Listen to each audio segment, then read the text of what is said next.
듣기만 해도 산업과 기업이 저절로 이해된다. 최고의 애널리스트와 제야의 고수들에게 직접 듣는 투자 세미나 와이즈 클럽. 고정 댓글을 타고 오세요. 우리 가치투자연구소 이끌고 계시는 남산주성님, 김태숙 대표님 어서 오십시오. 안녕하세요. 되게 오래된 거 아시죠? 저희 채널 그래요? 초창기에 나오시고 네. 지금 거의 2년 반이 넘었더라고요. 거의 3년 가까이 됩니다. 그런가? 근데 하나 알아야 돼. 예. 이대호 대표는 하는 거 말고나 어디에도 나가지 않고 있다는 거. 아, 최근에 신문 인터뷰는 좀 예. 하시던데요. 그거 신문 인터뷰는 네. 똑같아 뭐라도 해야 되는 상황인 것 같아가지고 인터뷰 요청이 다 거절하고 있다가 이번에는 그냥 그렇게 한 거예요. 어떤 좀 시장의 개선, 뭐 이런 투자 문화, 뭐 여러 가지를 또 위해서 또 노력을 또 하고 요새 계시고요. 뭐 상법 개정도 중요하기도 하고 뭐 여러 가지 지금 상황이 또 상황인지라 예, 뭐 목소리 조금이라도 보탤까 싶어가지고. 네. 항상 또 도와주셔서 감사합니다. 네. 한 반년 됐나요? 그 YG 클럽 저희 오셔서 세미나도 해주셨었고, 네네. 그때 같이 이제 투자 스터디 하시는 분들이 또 같이 오셔서 좋은 경험담도 나누셨고, 그러게요. 예, 25년 초에도 또 도와주신다면서요? 여기 가입해야 되겠네. 아, 네네. 그래서 또 또 나와주실 거라고 저는 믿고 있습니다. 우선은 워낙에 뭐 말 잘하고 말씀들 잘하시고 머리에 든 지식이 많은 사람들이 많아가지고 굳이 뭐 저까지 나와서 그렇게 안 떠들어도 될 것 같긴 한데 저는 그냥 같은 수업만 잘 지키는 걸로. 네. 우선은 이제 2024년이 거의 다 지나가가지고. 그러게요. 올 한 해 좀 어떠셨어요? 투자 측면에서는. 한숨부터 나오는데 뭐 다행히 뭐 계좌가 마이너스까지는 아닌 것 같아요. 마이너스까지는 아닌데. 여러 가지 상황이 특히나 12월 들어가지고 뭐 비상계엄 이후에 진짜 한숨만 나오는 그런 시장이랄까 좀 답답한 그런 느낌이에요. 이제 수익이 나고 안 나고 떠나가지고 어쩌다 우리나라 이 정도까지 됐을까 뭐 이런 이제 자괴감. 사실 남산주성님은 투자하시면서 뭐 산전수전 공준전 다 겪으신 분인데 비상계엄은 처음 겪으신 거잖아요. 그러니까요. 이게 참 헛웃음이 나올 정도로 예상치 못했다. 그래도 24년도에 마이너스가 아니라는 건 굉장히 잘하신 거잖아요. 올해? 예. 뭐 하여튼 마이너스까지는 아닌 것 같아요. 또 원체 또 갖고 계시는 종목들이 많이 올랐고 밸류업 주식들. 그렇죠. 이제 금융주 비중이 조금 뭐 어쨌든 좀 있다 보니까 뭐 배당 받고 배당도 받으시고 올해 또 뭐 크게 나쁘지 않아서 그쪽은. 근데 또 다른 뭐 마이너스 막 30-40% 이렇게 돼 있는 종목들도 꽤 많아요. 30-40%. 네. 근데 웃긴 게 이제 그런 종목들이 예전에 제가 한 50% 뭐 심지어 한 100% 정도 수익이 났던 종목들인데 올라갔다가 참 어디 가서 장기 투자하라 말을 못할 정도로 그런 종목들이 막 마이너스 30-40%씩 나 있는 종목들도 꽤 있거든요. 그때 팔 걸. 뭐 그런 생각이 듭니다. 남산주성님도 이제 똑같은 이제 인간인 거죠. 그런 생각 당연히 하게 되고. 나 완전 인간 지표예요, 저도. 인간 지표예요? 네. 그래요. 네. 대표님도 팔면 오릅니까? 그럴 때 많이 있죠. 그래서 안 파는데 안 팔면 또 계속 그냥 떨어지기만 하더라고. 이건 누구나 똑같은 건가? 그 주변 분들은 좀 어때요? 그 같이 또 사무실 나오시는 분들도 있고 스터디 모임도 많이 하시잖아요. 저희 사무실에는 사실 제가 정확하게 잘 몰라요. 그 사무실 요새 좀 너무 안 나오다 보니까 다만 이제 어렴풋이 아는 건 이미 미국 시장으로 간 친구들이 많아가지고 그런 친구들 수익은 나쁘지 않은 걸로 내가 알고 있고 저처럼 대부분 이제 국장에 투자하고 있는 사람들은 뭐 힘들어하죠. 참 그죠. 그래서 어떻게 보면 이제 국장 탈출은 지능순이라고 했고 탈출을 안 했던 사람들마저도 이제는 더는 못 버티겠다. 네. 두 손 두 발 다 들고 미장으로 떠나고 있고요. 사실 가치 투자 입장에서 보면 한국 시장 너무 싸서 나도 미국 주식을 좀 해볼까? 뭐 아예 안 하는 건 아니고 약간은 있는데 그런 생각이 들다가 한국 시장을 보면 이게 이렇게 싼 회사들이 아직 우리 시장에 너무 많은데 굳이 영어도 안 되고 보고서도 제대로 못 읽는 그 시장에 가서 내가 잘할 수 있을까 자신감이 없는 거죠. 그래서 국장이 있긴 한데 오늘 또 가투소에 그런 글이 하나 올라왔더라고. 이제 진짜 포기하고 한국 시장 떠난다. 그런 사람들이 점점 많아지는 것 같아요. 그래서 제가 최근에 그런 얘기 했거든요.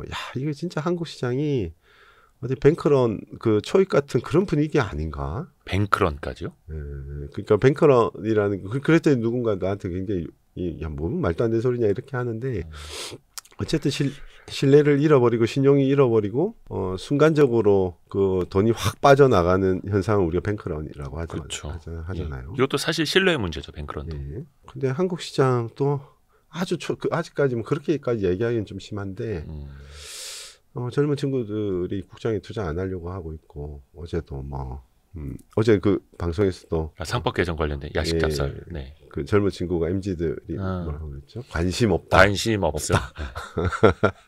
아 그거 보고 사실 좀 약간 충격이긴 했어요. 그 정도로 그런가? 야 우리 기성세대들이 좀 너무 잘못하고 있는 거 아닌가? 뭐 이런 생각도 들고 사실 그렇습니다. 이게 아직까지도 어떤 분들은 이렇게까지 싸지고 많은 사람들이 주식을 거들떠보지 않을 때가 진짜 기회다. 라고 말씀하시는 분들도 아직 있는 반면에 당장 수익이 안 나고 있고 미장에 투자하면 세금을 내지만 국장에 투자하면 원금을 낸다라는 말이 또 자주 섞여서 이제 돌아다니고 있고 더 가슴이 아픈 거죠. 네, 그렇죠. 싼 것 같아요. 쌌을 때 잘 가지고 버티거나 더 사거나 하면 항상 그건 결과 나쁘지 않았던 것 같아요. 제 경험상은.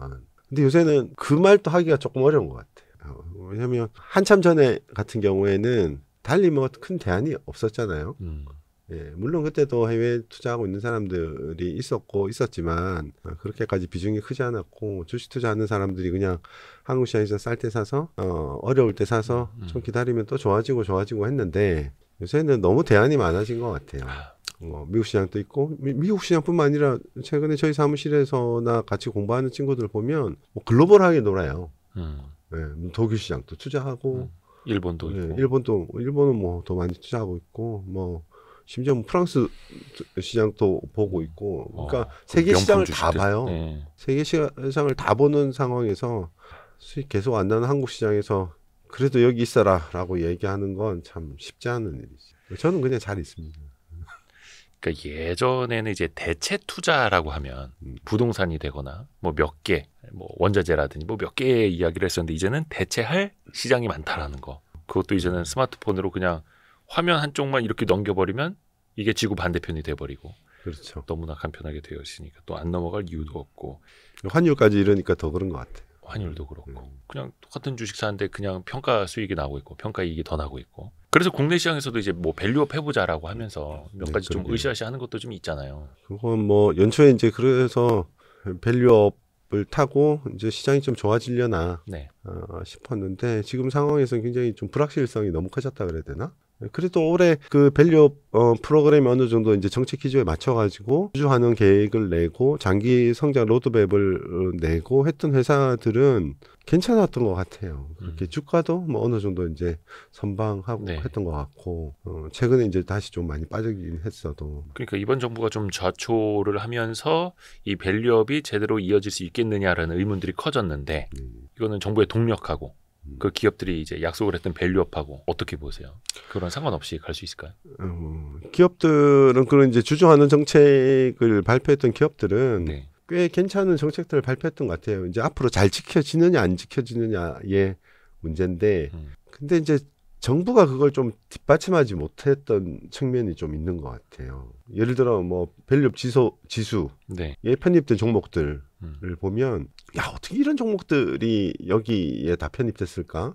야 그리고 이런 종목들은 왜 편입이 안 되고 여기 다 빠져 있지? 비판이 많았죠. 네, 그런 것들이 많았죠. 굳이 이럴 거면 그냥 코스피 200을 사라 그러지. 뭐 하려고 밸류업 지수 100종목 다시 뽑아가지고 뭐 사람 불편하게 만드는지. 그러니까 말하고 행동하고 좀 달랐던 측면이 있는 거죠. 그럼에도 불구하고 어쨌든 금융지주들이나 뭐 현대차나 여러 회사들이 그래도 주주환원 계획을 만들고 발표하고 뭐 이랬던 거는 굉장히 고무적인 일이다. 뭐 이 정도는 평가할 수 있을 것 같아요.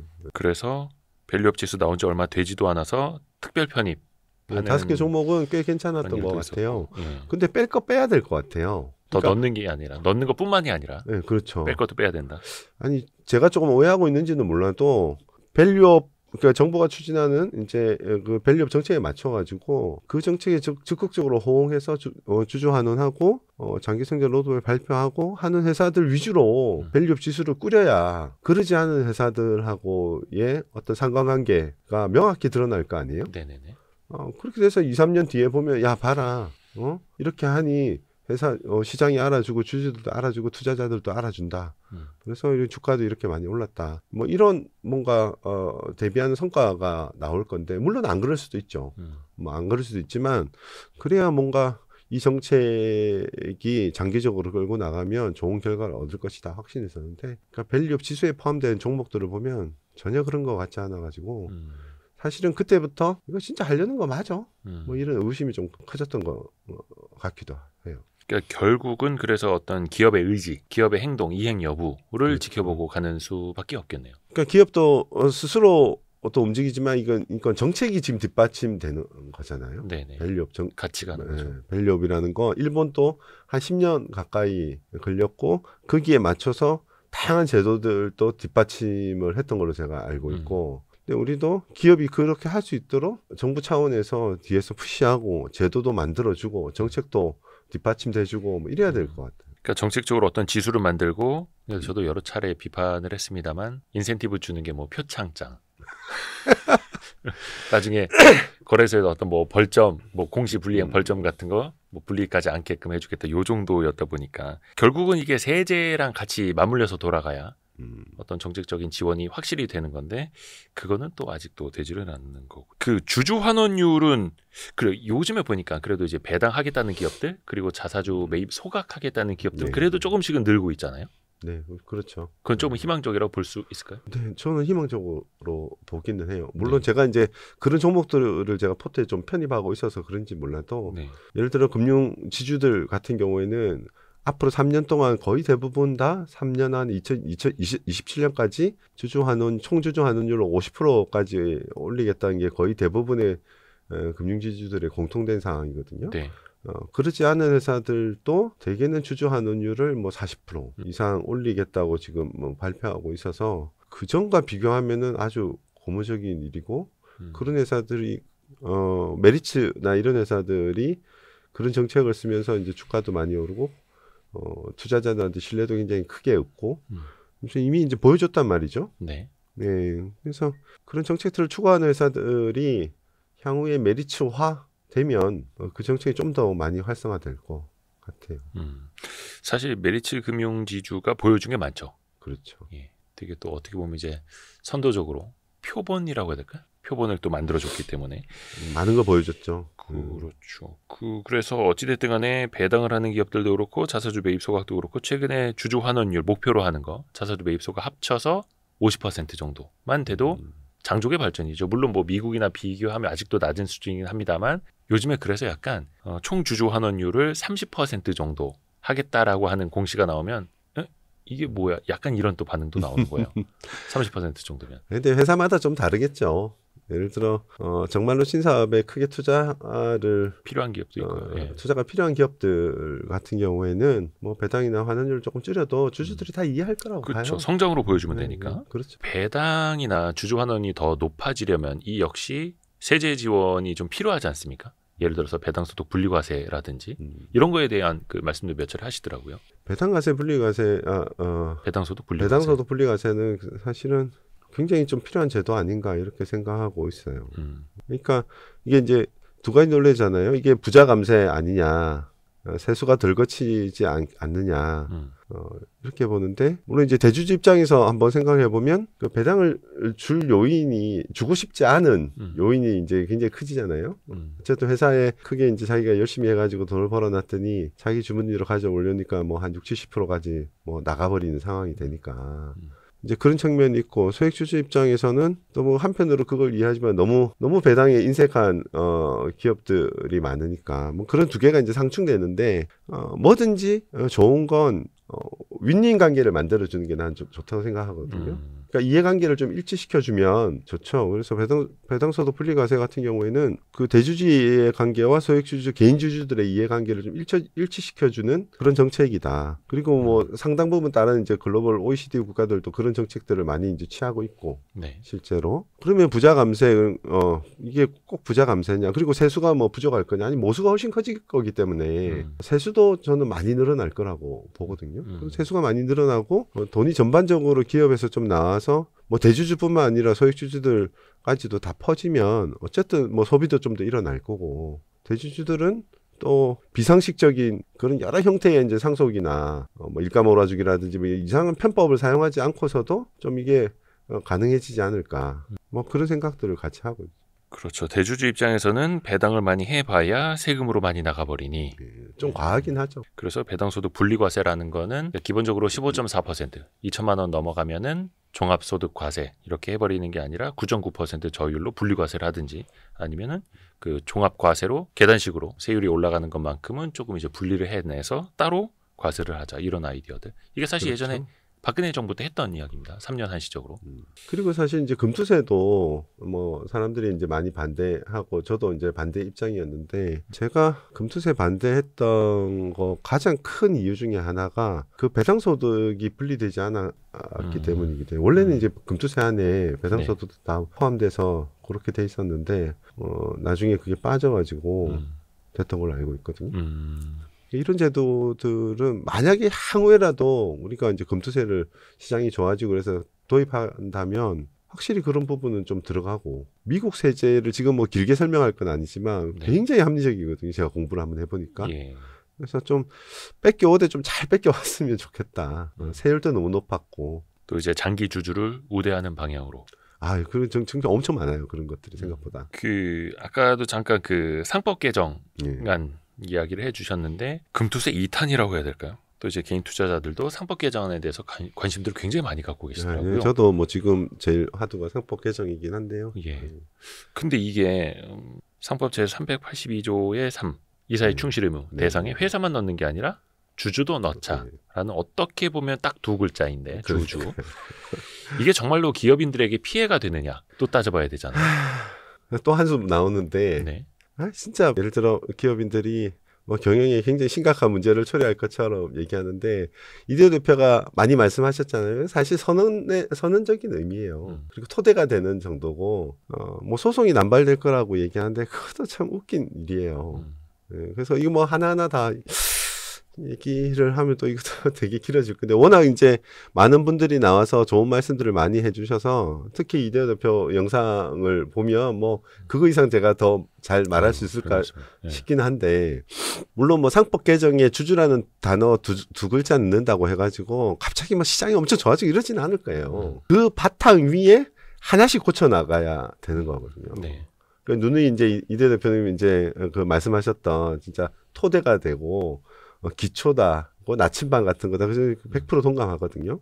또 상법 개정이 됐는데 주가 안 오른다고 굉장히 실망하실 분들도 있으실 것 같긴 한데 그 위에서 우리가 이제 헌법에 주권 국민에게 있다, 모든 권력은 국민으로부터 나온다라고 이제 선언을 해놨듯이 약간 그런 의미로 봐야 되거든요. 그 위에서 민주주의가 출발하는 것처럼 이 주주자본주의도 기본적으로 그런 이제 밑바탕에서 출발하는 거다. 우리는 출발이 안 되고 있으니 그거부터 좀 하자. 많은 분들이 얘기하잖아요. 뭐 다른 나라는 별로 없는데 그렇게 이제 정확하게 주주라는 단어를 넣은 나라 별로 없는데 우리나라는 그걸 왜 법에다 넣으려고 하느냐. 아니 많이 있어요. 뭐 델라웨어 법에도 있고 몇몇 나라들이 있고. 근데 굳이 그거 뭐 많은 분들이 설명해 주셨지만 그냥 당연한 거라고 너무 당연해서 굳이 이걸 말로 해야 돼? 뭐 이런 게 있고 두 번째는 법에서 많은 판례가 이걸 보호해주고 있어요. 다른 나라 같은 경우에 거의 대부분의 나라들이 선진국들이 다 판례로 법에 굳이 너무 당연한 거라 법에 안 넣고 판례로 다 보호하고 있기 때문에 굳이 이걸 여기에 대한 뭔가 논란이 없는 거죠. 그러니까 해외 같은 경우에는 미국도 그렇고 일본도 그렇고 영국도 그렇고 판례로서 그렇죠. 아니 회사 안에 당연히 주주가 있는 거지. 그러니까 다른 주주들에게 피해가 갔다면 이거는 뭐 손해배상을 해주든 잘못을 바로 잡아야지 이런 식으로 판결을 해주는데 우리나라에서는 경영상 판단 행위. 판례로 오히려 보호를 안 해주고 있는 판례가 너무 많은 것 같아요. 뭐 제가 뭐 전문가는 법 전문가는 아니라 가지고 일일이 다 따져보지 못하지만 뭐 제가 당했던 경우들도 여러 건 있기 때문에 보면 오히려 법이 보호를 안 해주는 상황. 그래서 법도 보호를 안 해준 상황이 너무 많으면 그런 판례가 거꾸로 돼 있으면 어쨌든 상법에라도 그 투자를 넣어서 뭔가 시작을 해야 되는 거 아닌가. 그러니까 너무 일반 주주 보호가 안 돼 있기 때문에 그러니까 주주를 보호하는 것 자체가 그러니까 회사의 주인들을 보호하는 걸 너무나 당연한 건데 그게 우리나라는 그 자체가 되질 않기 때문에 기본 그러니까 어떤 분들은 그 얘기를 하죠.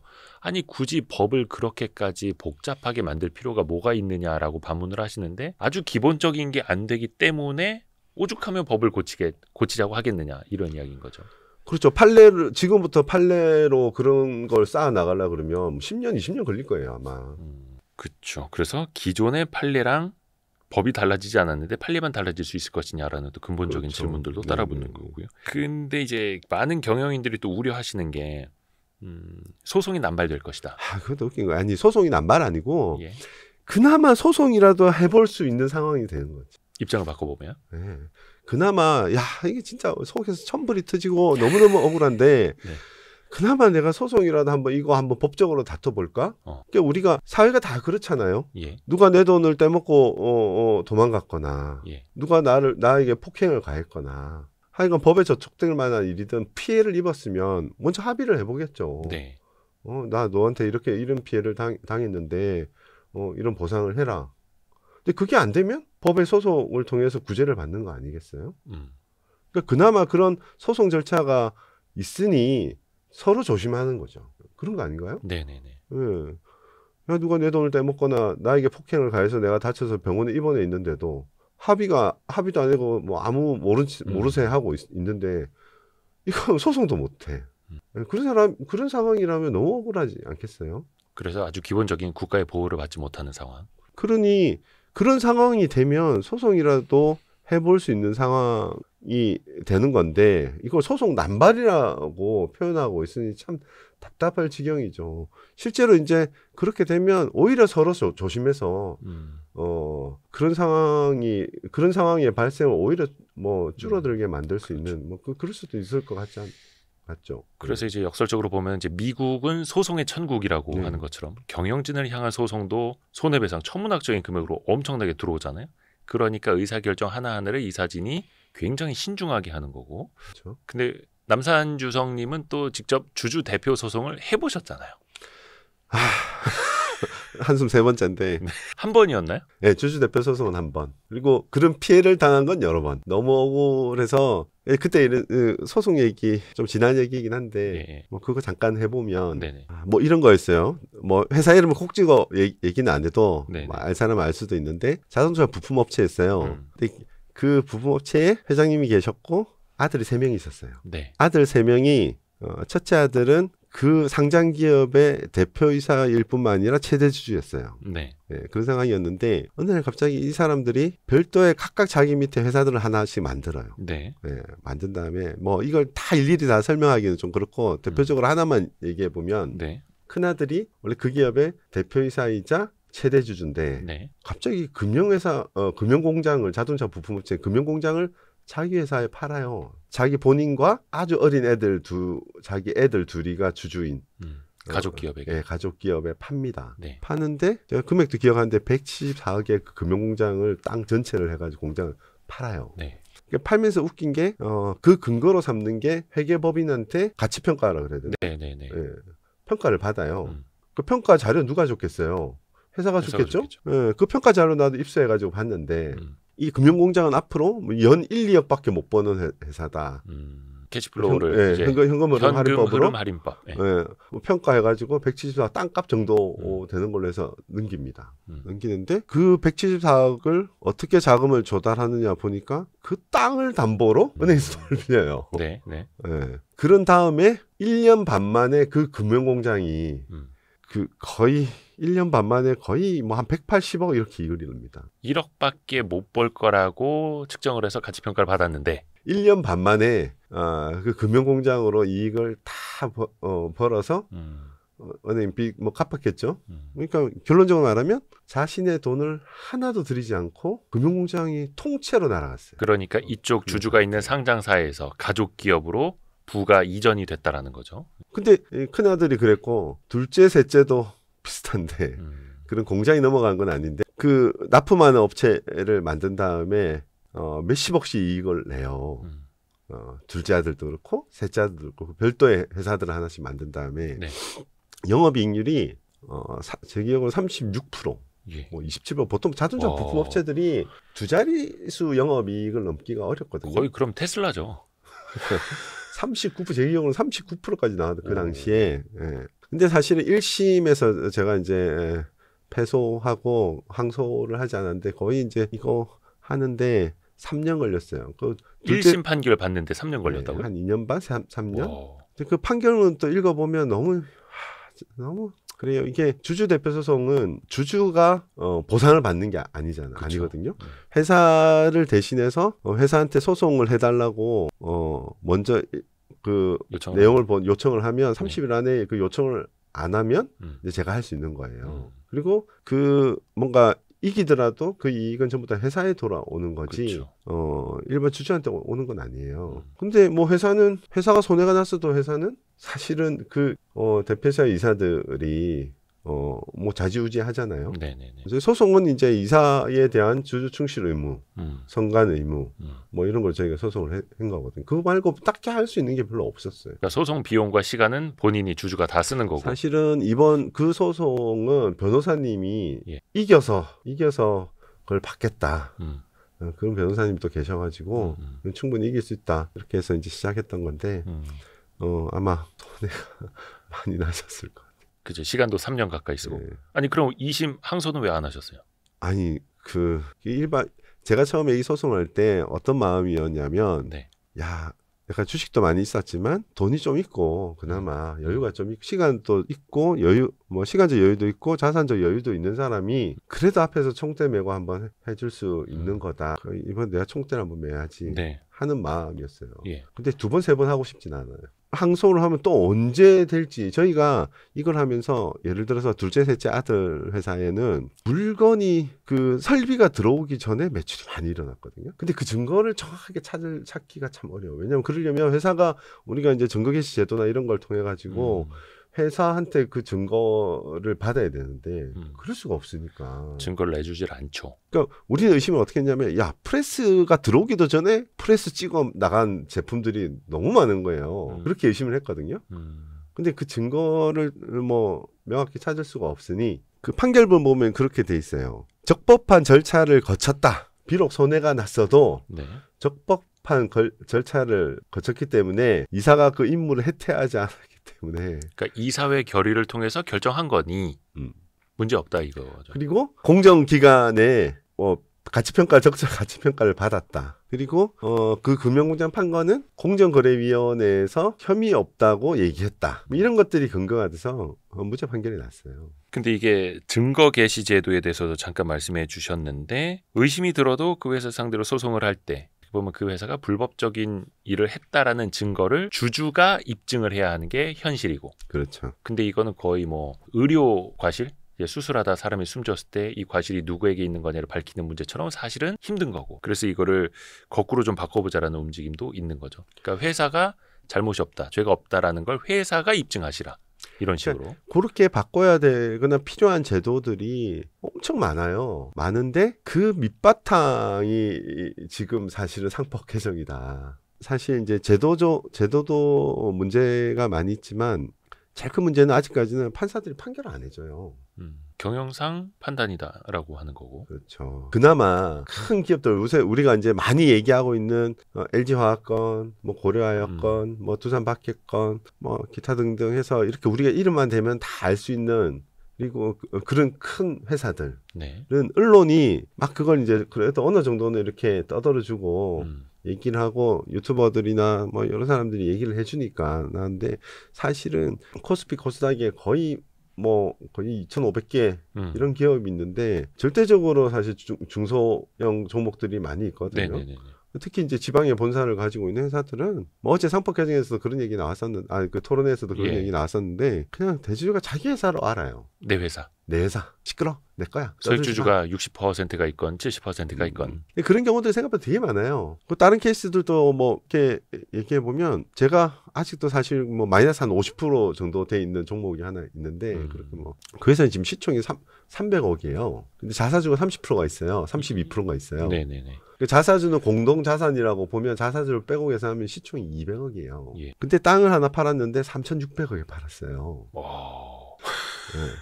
그러면 그리고 이 회사는 이제 완전히 사양 산업이라 계속 공장을 문 닫아서 거의 지금 뭐 업도 제대로 안 해요. 그 3,600억에 판 땅값 돈은요? 땅값 회사로 들어왔고 예. 다 대기업한테 팔았기 때문에 돈은 다 들어올 건데 그게 또한 뭐 상당 부분을 못 받을 돈처럼 회계 처리해가지고 예? 대손충당금 뭐라 그러지? 그거 예. 뭐 한 4, 500억 잡아놨어요. 그러니까 이런 류의 회사들은 사실은 그 돈을 가지고 특혜 항우의 회사를 꾸려 나갈 건지에 대한 비전이라든지 로드맵을 얘기를 해주거나 지금 원래 하고 있던 업은 다 공장을 문을 닫고 있거든요.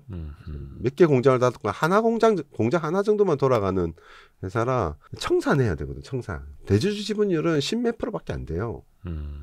근데 그럴 수가 없어요. 대주주 지분율이 20%가 안 되고 10몇 %밖에 안 되고 근데 자사주가 30% 넘게 있고 네. 그걸로 한 40몇 %는 방어하고 있는 거고 다른 주주들이 경영권을 공격하려면 거의 시장에 있는 주식을 다 사서 모아야 될까 말까. 아니죠. 뭐 자사주는 사실은 뭐 그렇게 쓰이면 안 되는 거잖아요. 이번에 고려아연권에서 보듯이. 근데 뭐 그 자사주를 이제 다른 대기업하고 뭐 이렇게 맞바꾼다든지 그 회사는 대기사한테 팔 수도 있고. 차명을 엄청 갖고 있는 것 같아요. 이거는 이제 추정인데 주총 때 표대결을 한번 했었거든요. 어마무시한 표가 있더라고요. 압도적으로 대주주 편. 네. 물론 이제 소액주주들도 그렇게 판단을 했을 수도 있는 거고요. 근데 이제 그거는 추정을 하는 거고. 예, 맞습니다. 뭐 그래서 방송이니까. 몇몇 기업들은 그래서 그 차명 주식이 있었던 것도 소액주주가 밝혀내서 실명 전환 공시가 나온 기업들도 있고 또 그런 기업들이 또 자사주도 어마무시하게 갖고 있고 그걸로 경영권을 방어한 케이스도 있는데 그런 이야기를 또 이제 방송이나 이런 데서 얘기하면 명예훼손으로 소송을 겁니다. 그렇죠. 저희도 당했습니다. 네, 그래서 참 이게 어려워요. 예전에 그 중소형 좀 이제 그 시총이 뭐 몇천억, 뭐 몇백억 이렇게 가는 회사들은 주로 제일 많은 게 일감 몰아주기. 그러니까 일감 몰아주기라는 말이 너무 점잖은 말인 것 같아요. 그래요? 그럼 뭐라고요? 주주 약탈. 약탈. 그걸 좀 더 하여튼 너무 점잖은 얘기 같아요. 일감을 몰아줘? 뭐 그럴 수도 있지. 약간. 제가 한참 예전에 겪었던 또 다른 일은 네. 회장님이 어느 날 갑자기 돌아가셨어. 그 밑에 협력업체 하나를 만들어요, 중간에. 네네네. 이거 또 길게 얘기할 수도 있는데 만들더니 아들이 갑자기 그 협력업체 이익이 어마무시하게 늘어나면서 결국은 상속 증여세 대신에 그렇게 돈을 밑에 이제 대주주 개인 회사로 돈을 가게 만든 다음에 그 회사가 다시 지분을 사더라고요, 나중에. 그 돈으로. 네, 그런 케이스 생각보다. 그건 뭐 대기업들도 많이 하는 일이죠. 그러니까 지주회사 위에 홀딩스가 있고 홀딩스 위에 가족회사가 있고 뭐 대기업에서 흔히들 찾아볼 수 있는 일이죠. 네, 근데 그래서 중간 지주회사라는 무슨 이상한 이름도 있고. 근데 좀 작은 데로 가면 너무 대놓고 해요. 대놓고 해도 아무도 관심 가져주지 않고 뭐 이런 게 좀 답답하죠. 근데 저도 뭐 기자 생활하면서 그런 기사도 많이 써봤습니다만 중간 지주회사를 만들고 홀딩스 위에 지주회사 위에 또 홀딩스가 있고 그런 거를 뗐다 붙였다 하면서 어떻게 해서든 대주주 지분율을 올려가고 그러니까 대주주의 자식 지분율을 올려가는 거죠. 그게 또 당연한 듯 언론도 그렇게 또 표현을 하고 있고. 근데 이거를 끊어내야 하는데 그게 상법 개정은 토대. 그렇죠. 어떻게 보면 이제 출발선. 그렇죠. 그러니까 여기가 출발선이야. 이거는 지켜야 돼. 그렇죠. 라는 선언적인 의미라는 거고.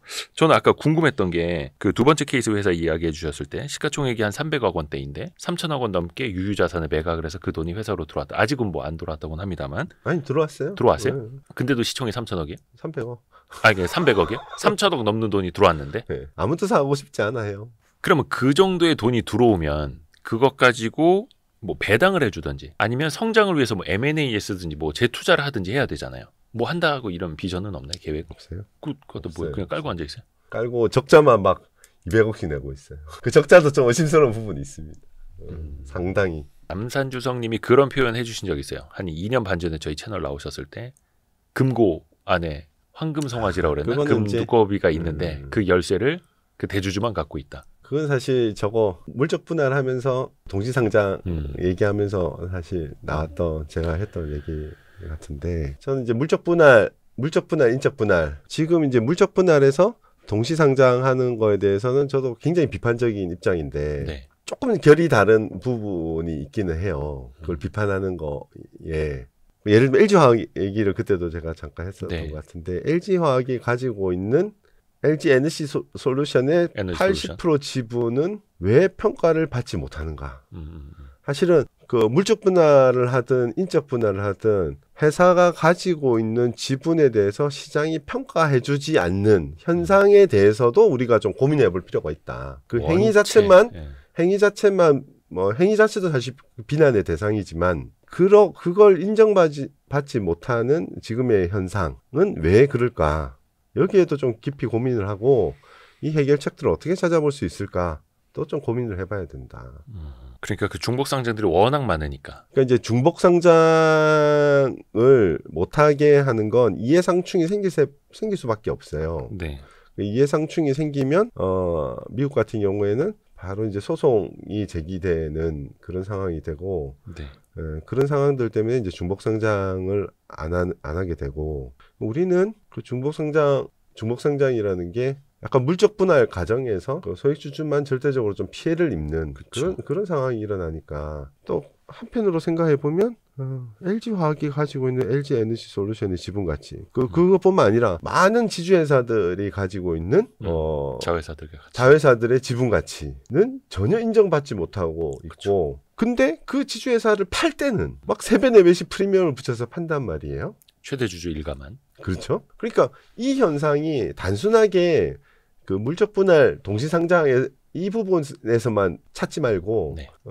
그렇게 그 자회사의 지분 가치를 평가받지 못하는 현상에 대한 것도 깊게 고민을 좀 많이 해야 되고 해결책을 좀 이제 그거 제가 고민을 해보면 일단은 첫 번째 신뢰 같아요. 투자자와 회사와의 신뢰가 대주주와의 신뢰가 없고 그런 게 너무 오랫동안 굳어져 왔고 그 애널리스트조차도 그냥 그 지주회사 지주회사니까 50% DC 뭐 이런 이제 약간 관례처럼 그렇게 인식되고 있는 거 아닌가. 그러니까 어떤 분들은 또 그런 말씀을 하세요. 워낙에 중복 상장이 되어 있기 때문에 자회사 가치는 또 따로 상장이 되어 있으니까 그거는 빼버리거나 디스카운트하는 게 맞다라고 보는 쪽. 또 한켠에서는 아니 그러면 왜 ETF는 이거는 중복 상장이고 중복 계산되는 거 아니냐. 근데 왜 ETF는 그 제값을 받느냐라고 또 반문하시는 한쪽. 근데 중요한 건 그거 같아요. 신뢰가 있느냐. ETF는 그만큼을 바구니에 실제로 주식을 담고 있다라는 뜻이고 이거 갖다가 뭐 ETF 운용사 뭐 빼먹질 않으니 신뢰는 있는 거고. 근데 지주사는 저 자회사 지분을 또 뭐 팔 수도 있고 어떻게 할 수도 있고 그렇죠, 또 그렇죠. 뗐다 붙였다 할 수도 있고 맞아요. 신뢰가 없는 거고. 그러니까 제가 말씀드리는 건 이론적인 거예요. 약간 이론적이고 본질적으로 그렇다라고 말씀을 드린 거고 현실적으로는 안 그렇잖아요. 현실이 안 그런 걸 뭐. 그래서 상법 개정이 아니라 자본시장법을 개정을 해서 잦은 물적 분할이라든지 혹은 기업 인수합병 때라든지 뭐 분할제 상장 때 기존 주주를 보호할 수 있는 방법으로 자본시장법을 좀 디테일하게 개선해보자라는 목소리도 있잖아요. 아니 그것도 해야죠. 그 둘 다 해야 되는 근데 이제 상법은 개정하지 말고 이런 목소리인데. 아니 이제 뭐 이런 거지. 그 조금 뭐 요새 같으면 비유 들기 좋은 게 이제 국회죠. 국회. 네. 국회의원들은 국회의원들은 국민을 위해서 국가와 국민을 위해서 일해야 된다. 이게 규정이 있는지는 모르겠어요 정확히. 근데 하도 국민들을 위해서 일을 안 하니 네. 야 국민들을 위해서라도 좀 일을 하자고 네. 적어둘 수도 있는 거죠. 네. 근데 그러면 어떻게 일할래? 했을 때 그 세부 규정들을 밑에 둘 수도 있는 거죠. 뭐 그건 자본시장법에 더 디테일하게 넣었으면 좋겠어요. 더 디테일하게 뭐 지금 이제 넣겠다고 하는 건 사실 그게 별로 제가 볼 때는 그거보다 훨씬 중요한 것들이 많다고 보는데 훨씬 디테일하게 자본시장법도 개정을 하시고 그 위에 상법에 그 뭐 주주 두 단어 넣는 게 뭐가 그렇게 어렵고 두렵고 그런지 저는 도대체 제 머리로는 이해가 안 가거든요. 그것도 하고 뭐 그렇게 돼야 되는 것 같아요. 대체할 수 있는 게 아닌 것 같아요. 보완 관계지. 그러니까 모르시는 분들을 위해서 조금 첨언을 좀 해드리면 자본시장법을 개정한다라는 거 예를 들어서 뭐 기업 인수합병이나 분할 같은 거에 반대하는 주주에게는 주식 매수 청구권, 내 주식을 얼마에 사가시오라고 요구할 수 있는 매수 청구권을 주겠다라는 거. 또 하나 분할해서 별도로 자회사를 상장하게 될 때 기존의 모기업 구주주들에게 자회사 주식을 우선적으로 배정해주는 방법, 뭐 여러 가지가 이야기 나오고 있어요. 말이 안 된다고 생각해요. 예. 지금 그런 말도 아니 예를 들면 두 번째 분할 상장해가지고 재상장할 때 살 수 있는 권리를 준다는 거잖아요. 네. 아니 이미 내 건데. 이미 내 건데. 아니 이미 내 건데. 그러니까 100% 예를 들면 내가 네. LG화학주 주고 NS솔루션 할 때 그 사실 인적 분할하고 비슷한 건데 이미 내 건데 네. IP 할 때 제일 비싸게 그 상장하잖아요. 대개는 그렇죠. 비싼 가격에 공모가도 굉장히 비싼 가격에 되고 이미 내 걸 왜 돈을 그렇게 주고 사야 되지? 아니 이건 배당을 해야죠. 인적 분할처럼 필요한 자금만큼을 공모를 하고 나머지는 주주들한테 차라리 아니, 주식 배당을 해야죠. 주식 배당을. 네. 그만 상당 부분을 주식 배당 형태로 주주한테 무상으로 줘야죠. 그걸 살 수 있는 권리를 준다고? 안 사고 싶어요. 그러니까 나는. 저도 예전에 그 LG 에너지 솔루션 분할 재상장 때 그 썼던 표현 중에 하나인데 분명히 나는 다이아몬드 목걸이를 샀는데 다이아몬드 펜던트만 떼가지고 다른 금은방에다가 상장을 한다네? 그럼 나는 뭐지? 금 줄만 산 건가? 근데 값은 분명히 다이아몬드 값까지 다 치렀는데 이렇게 되는 거죠. 근데 억울해? 그럼 저쪽에 가는 다이아몬드를 너도 살 수 있는 권리를 줄게. 이렇게 되는 거죠. 그러니까 이제 외국 같은 경우에는 그렇게 주식 우리나라에도 그런 케이스들이 있었는데 그렇게 이제 분할 상장할 때 주식 배당한 케이스들이 있어요. 우리도 있고 외국에는 아주 흔한데 사실 그럴 때 이제 그 세금이 또 문제거든요. 네, 이형 과세에서 세금을 안 물려야 되는데 그 자체 아니 내 거 내가 가져오는데 세금을 물리니 이제 그런 부분에 대한 논의도 사실 그게 이제 디테일하게 자본시장법에서 전 뭐 법은 잘 모른다만은 그런 디테일한 부분들은 밑에서 다루고 사실 악마는 디테일이 있다고. 사실 디테일로 들어가면은 너무 복잡 네. 자본시장법을 바꿨어도 사실은 빠져나갈 구멍들은 많은 거고. 뭐 예를 들어서 기업 분할에 반대하는 주주에게 매수 청구권을 준다고 해도 주가가 엄청나게 떨어진 다음에 분할 같은 거를 이제 의결을 하게 되면 주주들은 거의 뭐 이 싼 값에 이 기업에게 팔고 나가야 되니 오히려 더 눈물 젖는 그런 상황이 되는 거고. IPO 자체가 되게 비싼 가격에 IPO에서 하는데 그건 이제 저 같은 가치 투자자들은 IPO 할 때 그 공모까지 살 마음이 1도 없어요. 그러니까요. 그래서 사실 하나 디테일한 법을 바꾸는 것보다는 상법 개정이란 어떤 정신을 바로 세워놓고 어떻게 보면은 민사상의 소송을 통해서 해결할 수 있는 장을 차라리 만들어주는 게 기존의 경영진이 특정 대주주만을 위해서 부를 몰아주는 행위들은 좀 덜 할 수 있을 것이다라는 기대를 가져보는 거죠. 참 그게 어렵네요. 예. 근데 그런 생각도 해봅니다. 국장이 이렇게 극도로 안 좋고 미장과 극도로 양극화가 벌어지고 있는 이 시기가 오히려 더 여론적인 측면에서 보면 밀어붙일 수 있는 절호의 기회는 아닌가. 예. 무슨 상법 개정해야 된다. 뭐 예를 들면 동창회 나와가지고 일반 분이 잘 몰라요. 그렇죠. 일반 친구들도 잘 몰라요. 뭐 주식 투자 조금씩 하고 있는 애들도 그게 뭔데? 뭐 그렇게 얘기하는. 그러니까 어떤 분들은 그런 댓글도 답니다. 뭐 그렇게 피곤하게 그냥 다 떠나자. 뭐하러 국주사가 국장 투자하고 저러 징징거리고 있느냐. 미국 가면 다 이렇게 돈 벌고 있는데. 저도 한때는 조금 회의적인 것도 있었어요. 야, 그거 두 마디 넣는다고 뭐 달라지겠냐. 근데 이제 차츰 생각이 좀 변했죠. 그 두 마디가 엄청 중요한 거구나. 두 글자가. 아까 그 유유자산을 그 3천 넘게 매각을 했는데 시총은 300억밖에 안 되는 회사. 참 미스테리한 거죠. 아니 그럴 만한 이유들도 있어요. 그래요. 뭐 일단 이익도 돈도 못 벌고 있고 사실 투자자들 입장에서는 이게 참 아이러니컬한 게 참 나도 이제 부끄러운 얘기지만 투자 아이디어가 돈이 그렇게 현금이 들어오면 대주주가 한 1,000억 정도의 공개 매수를 통해서 상장 폐지 시킬 거다. 아, 자진상폐. 네, 그러면 자기네들은 그렇게 들어온 거 다 먹을 수 있으니까. 그 돈 다 가져갈 거니까. 뭐 그렇게만 해도 주가가 뭐 2배, 3배는 오를 거니까. 이게 참 자괴감 느끼는 게 가치 투자자가 기업의 이 회사의 그 어떤 본질적인 가치들을 따지고 앞으로 어떻게 성장할 건지 뭐 재무제표 어떻게 돼 있는지 뭐 회계는 어떤지 뭐 이런 것들을 따져야 되는데 제일 먼저 대주주의 심기를 살피고 대주주가 이해관계. 어떻게 할 거냐. 네, 이해관계. 대주주의 이해관계부터 따지는 투자자. 우리나라 대부분 투자자들이 지금 어느 정도 투자를 했던 투자자들은 거의 1순위로 대주주의 심기를 살피는 투자를 하고 있어요. 대주주가 어떻게 할 거냐. 씁쓸한 거죠. 그래서 씁쓸하죠. 근데 그게 또 현실이라 참 이걸. 그래서 가끔 이제 고령의 모 회장님이 뭐 와병설 아니면 뭐 위독설 뭐 사망설 돌면 주가가 막 급등해 버리는. 그러니까요. 앞뒤 2개월씩 평균가 따져보고 상속할 때 그 주가 세금 내야 되니까 그때부터 올릴 거야. 뭐 이렇게 이제 보고 그러고 있죠.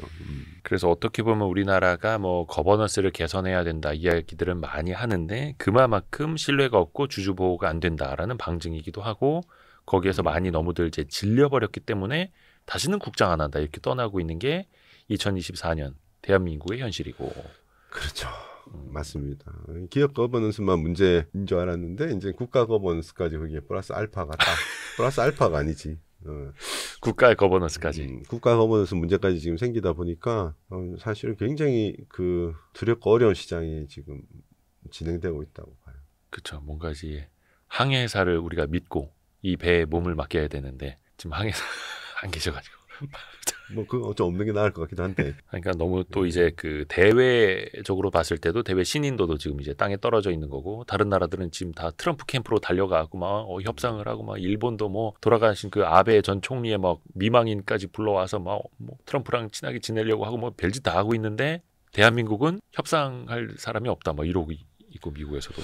뭐 요새 비상계엄 이후에 탄핵 절차까지는 우리가 아주 가장 민주적인 방법으로 민주적인 절차로 했는데 그 이후에 지금 또 막 뭔가 순리대로 이렇게 안 가는 것 같은 불안감이 그렇지 않고 뭔가 순리대로 간다는 모습이 보이면 그때쯤이면 국가 거버넌스라고 얘기하는 것들이 좀 줄어들면 실제적으로 정말로 코스피나 한국 시장이 한 이 정도로 싸가지고는 싸도 너무 싼데 하는 게 눈에 들어오지 않을까. 뭐 그런 생각도 좀 해봐요. 뭔가 좀 안정을 찾고서야 비로소 밸류에이션이라는 게 또 눈에 들어오고 지금 막 가치주가 눈에 엄청 들어오고 짜증이 나 있는 상태거든요. 그러니까 11월 달에 사실 주가 되게 안 좋았잖아요. 11월만 어디 안 좋았나요? 뭐 다 안 좋았죠. 올해는 11월 달도 되게 안 좋아가지고 11월 달이 많이 안 좋았고 12월도 안 좋고 12월은 좋으려고 딱 12월 1, 2일 날 이제 좋으려고 좋으려고 했는데. 딱 하는 순간에 이제 어쨌든 뭐 계엄이 나면서 그렇게 했는데 그래서 그 와중에 지금 투자들이 엄청 짜증난 것 같아요. 그렇죠. 그때는 그러니까 그냥 던져버리는 거죠. 짜증이 났는데 패닉처럼 던지는 건 아니고 한 명, 두 명 그냥 사지는 않으면서 그냥 한 명씩 계속 나가는. 그러게 그 말씀이 맞는 것 같네요. 지금 공포에 져서 막 패닉 셀링을 하는 게 아니라 짜증 셀링을 하는 거예요. 그렇죠. 짜증 셀링. 그게 정확하네. 짜증 셀링이죠. 짜증 셀링. 근데 사실 생각해보면 남산주성님하고 이런 이야기를 10년 전에도 했습니다. 10여 년 전에도 했고 3년 전에도 했고 2년 전에도 했고 작년에도 했고 올해도 이야기를 하고 있는데 과연 확실하게 그때하고 다른 건 국가 거버넌스라고 얘기하는 걸 별로 우리가 얘기하지는 않았죠. 뭐 제도 정책은 많이 얘기했지만 못 믿을 나라가 좀 돼가는. 근데 이제 뭔가 이게 물국필반이라고도 하죠. 그게 닿으면 언젠가는 되돌아온다. 정상을 찾아갈 것이다. 근데 우리는 동이 트기 전이 제일 어둡다고는 합니다만 동은 언제 트는 겁니까? 근데 이런 이야기를 지금 벌써 1시간째 하고 있는데 이게 쓸데없는 얘기를 하고 있고 와이스트리 이거 말이야. 정신 못 차리고. 알아서 다 잘라. 여기서 뭐 사면 됩니까? 안돼 그런 얘기 이런 얘기 해야 되지 않습니까? 이런 얘기 하면 추천 종목 마지막으로 딱 이제 던지고 가셔야 농담이고요. 이런 얘기를 할 수가 없어 진짜 요새는. 어디 가서 사석에서 가면은 조심해야 됩니다. 얘기하긴 해요. 그래도 이런 게 낫지 않겠니? 한 3년 버틸라면 3년. 그래도 배당 많이 주고 뭐 주주한원 밸류 뭐 하겠다고 하고 하는 애들 중에 골라보는 게 좋겠다라는 얘기를 하고 있긴 한데 국장에 많이 투자를 해라는 얘기를 한 2, 3년 전부터는 참 하기 어려워. 예전에 그런 것도 하셨다면서요. 친구분들한테 이거 1년인가 2년 뒤까지 갖고 있었는데 만약에 지금 가격보다 낮으면 내가 사주겠다고. 네, 그래 손해봤어요. 내가 얼마 전에. 네? 왜요? 그게 그런 게 있었던 손해 나가지고. 이게 예전에는 그게 또 한참 올랐었던 것도 있는데 그 사이에 또 하셨군요. 네, 가끔 해요. 근데 이렇게 자꾸 부정적으로 갈 때가 사실은 진짜 바닥 근처에 왔을 수도 있다라는 생각도 좀 같이 하긴 해요. 하긴 하는데 지금은 막 우리 흔한말로 손이 잘 안 나가는 시장. 바닥인 줄 알았는데 지하실이 있고. 지하실까지는 잘 모르겠는데 어쨌든 근데 뭐 제일 큰 문제가 뭐 구조적이고 여러 가지 탄핵도 여러 가지 문제가 있지만 어쨌든 신뢰 같아요. 신뢰. 짜증도 다 신뢰라고 보면 신뢰가 무너지고 있는 시장이라 제가 좀 심하게 얘기해서 진짜 그러니까 뱅크런이라는 말을 썼더니 야 그거 너무 심해서 힘들어서 다른 분들이 이제 스톡런이라고 바꾸자. 스탁런. 스탁런이라는 단어가 있나? 뭐 하여튼 스톡런이라고 바꾸자 이래가지고 뭐 그것도 괜찮겠네 했는데 정말 이 뱅크런 초입에 뭔가 조치를 취해서 회복시켜 놓지 않으면 어느 순간에 진짜 걷잡을 수 없이 무너질 수 있다고 보거든요.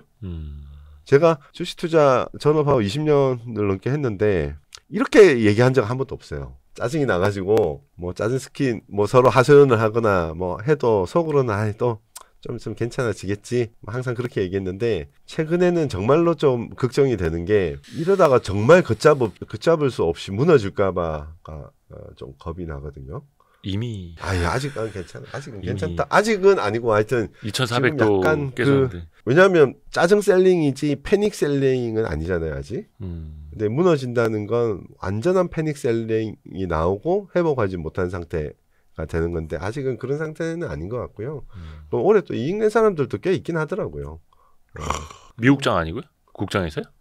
모르겠어요. 그 미국장일 겁니다. 아니 국장에서 또 뭐 잘 매매 트레이딩 잘한 친구들은 같이 투자자들은 돈을 별로 못 벌었고 트레이딩 잘한 사람들은 또 뭐 돈을 잘 많이 번 사람들도 있긴 한데 뭐 얼마 전에 저희 출연 또 하셨던 숙향 선생님이나 이런 분들은 또 올해 이 시장에서도 엄청 또 수익도 좋으셨고 한 20% 후반대 수익률을 내셨다고 하셨던 것 같은데 네. 어마어마한 거죠 지금 이 그럼요. 시장 상황에서 배당주 위주로. 그러니까 약간 또 진짜 신뢰가 있는 기업들. 그러니까 이게 차별화가 되는데 앞에서도 뭐 메리츠 금융지주 사례도 말씀해 주셨습니다만 그런 모범적인 사례가 선두에 서서 다른 기업들도 다른 기업 대주주들도 저렇게 하면 존경받는구나. 저렇게 하면 실질적으로 우리가 주가도 올라서 대주주도 세금 내고 충분히 남는 정도를 만들어갈 수도 있는 그런 모범 사례들이 계속해서 좀 이어졌으면 하는 바람입니다. 그렇죠. 네.